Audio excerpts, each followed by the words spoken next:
Hi, everybody. Dan Illman, Mike Beer. Race number 9 at Gulfstream Park on Curlin, Florida. Derby Saturday is the $100,000 Sand Springs Stakes for fillies and mares going a mile on the turf. This race is the kickoff leg to the 20-cent Rainbow Six, and it's got to go. There's going to be a pool well into the seven figures for the Rainbow Six. We take a look at the field for the $100,000 Sand Springs, and you see a very familiar face. Newspaper of Record is the number 5, Mike. Newspaper of Record was a superstar 2-year-old filly. Expectations were sky high for her last year. And although she was graded stakes place twice, she underperformed in some of those races. And now she's been away since July. Newspaper of Record is a key horse for many people in this Rainbow Six, whether you're using her or not. Yeah, that's true. I mean, I find it hard to, not use her at all, but she's certainly not the kind of horse I don't think you want to be signaling. We'll see what we get from her in her 4-year-old debut. As you mentioned, it's sort of a tale of two campaigns to this point. She's just not that easy to trust. She also likes to be forwardly placed in her races. And as we take a peek at the Timeform US pace projector, we're expecting a fast pace. Yes, the 10 Jakarta should be forwardly placed. She has shown sprint speed and she is stretching out for the first time.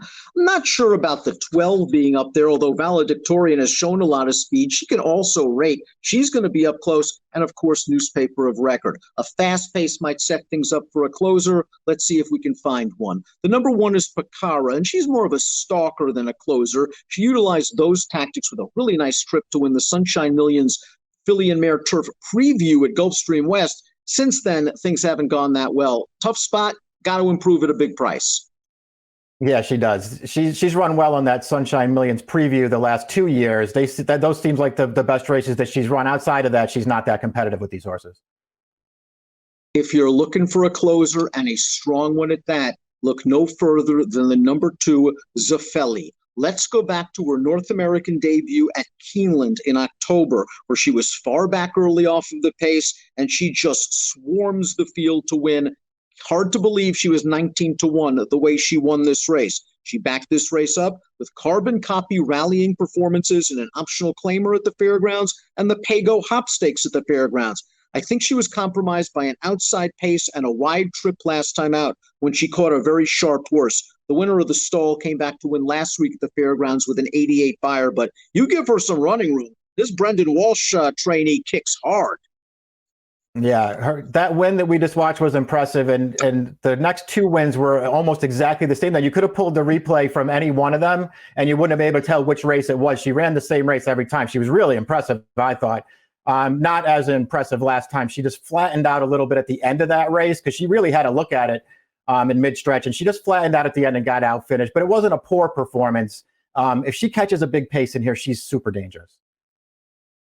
Super Escape is the number 3. This is a filly that tried the Tropical Park Oaks against 3-year-olds last time out. She was up close to a solid pace, didn't run very well that day.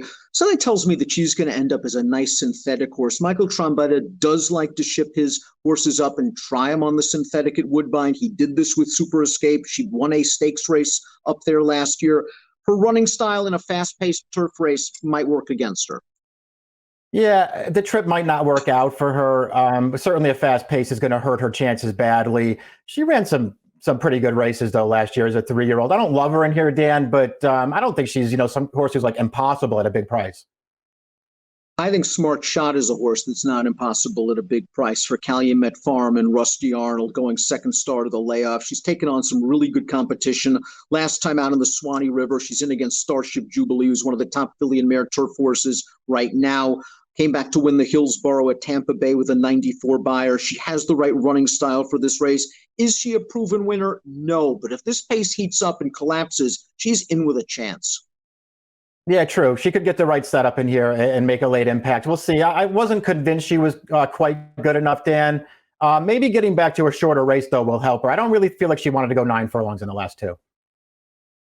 Here's the favorite, Newspaper of Record, won her first 3 starts, disappointed last year, but she ran against the best. in her division, and that Belmont Oaks and against Concrete Rose is just, when she was sharp, she was on fire. She came back to win the Saratoga Oaks with a 93 buyer. Stablemate Cambiar Park exited the Belmont Oaks to win 2 Grade 1 stakes races, the Del Mar Oaks and the QE2. The key for her in this race off the layoff, you don't really worry about Chad off layoffs that much, is will this filly relax? She often is eager. She pulls hard leaving the gate. And if she pulls hard into a fast pace, she might find herself a little bit short off the bench.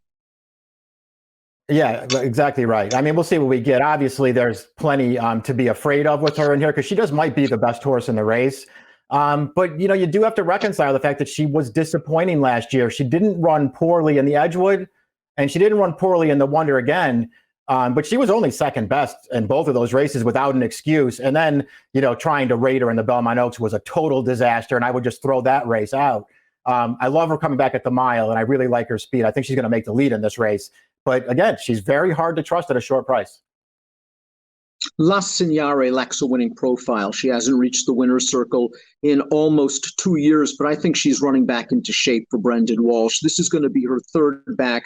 I thought the very one last time out, all in all, it was a good trip. She didn't break well. She soon found herself in a really good spot. She eased out with a big look at it turning into the stretch, and she couldn't run those horses down, but I think it was a step in the right direction. And I think you give her pace in here. La Signare, who ran a good third behind Elizabeth Way, who I think has a lot of potential.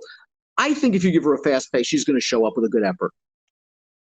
Yeah, I agree with that. The thing that I also like about her, Dan, is you remember back when she first got here, they turned her into a bit of a speed horse. So it's not like she has to be way out of it. I just appreciate the fact that Brendan Walsh has gotten her to relax a little bit. He's gotten her to rate. And I think that's a really good thing.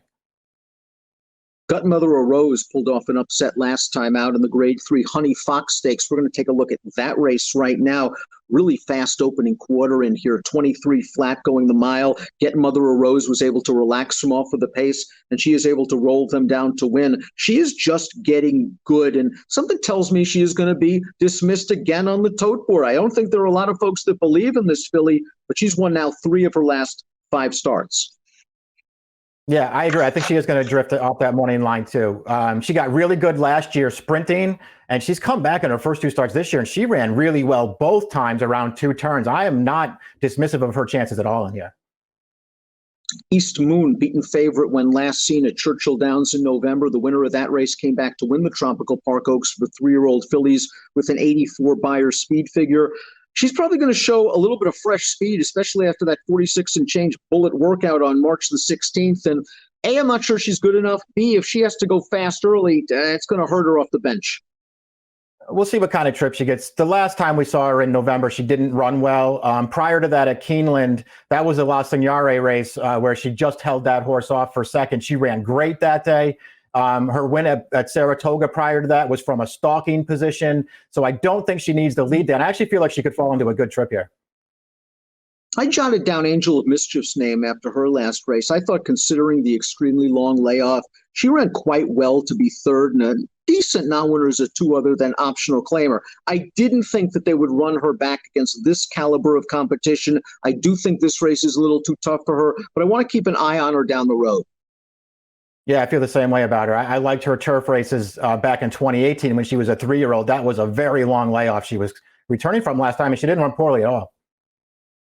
Jakarta has won 4 out of her last 5 races, and she took to turf in her grass debut last time out. First start of the year, first time on turf. Here's Jakarta blitzing a field of non-winners at 2 other than 4. Who else? First time Michael Maker. Powerhouse performance. Maker believes this horse will stretch out. You look at her pedigree, she's by sprinter Bustin' Stones. Her broodmare sire is basically sprinter middle distance horse Stormello. I am dubious about her stretching out, but if Maker believes, maybe I should be taking a second look.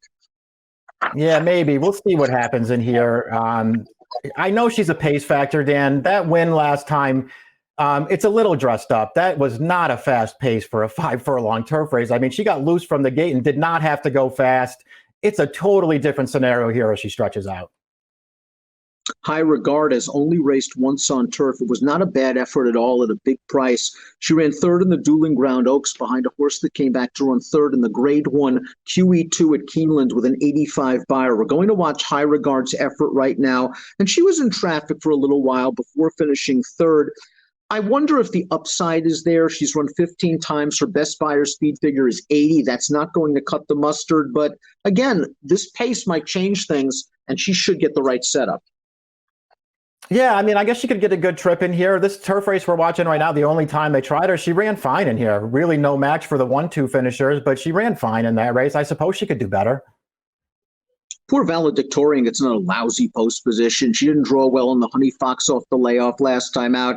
It really forced the hand of Paco Lopez to send her out of there. They went fast the first quarter mile, and I think that affected her in the stretch. She should be tighter second off the bench, but it's a similar situation. Outside post, other speeds, and she's just going to have to work hard early to get position. Yeah, I agree. I mean, she pushed a solid pace from a bad post last time, and it feels like she's in for more of the same here. She's actually pretty good, Dan. Her good race makes her really tough in here. I just wonder if she can get the right trip. Top pick time for the Sand Springs Stakes. Horse to beat, based on the credentials, is newspaper of record. We'll take a shot against her. Mike, you like East Moon a little bit. She is going to be a really big price in this race. I think this layoff's going to do good, and Rusty Arnold is due to heat up. He did have a winner at Gulfstream on Friday. Yeah, I mean, we'll see. I really did want a price in this race. I just feel like East Moon's a little underrated, Dan. And, you know, as much as she looks like a speed horse on paper, I think she will sit. I think she could get the right trip in this race. I want to give her a shot. You're going to go 8, 2, 5, and 6. I think La Senora is going to get the right setup. I think she's rounding back into form. I think her last race was okay against a horse that I'm very high on, and the price I think will be good with newspaper of record taking the money. 8, 2, 5, 6 for Mike. 6, 7, 4, 5 for me. There's going to be a huge pot of gold at the end of this 20-cent Rainbow 6 rainbow, and it all kicks off. Race number 9. $100,000 Sand Springs, approximate post 3:34 Eastern. Good luck.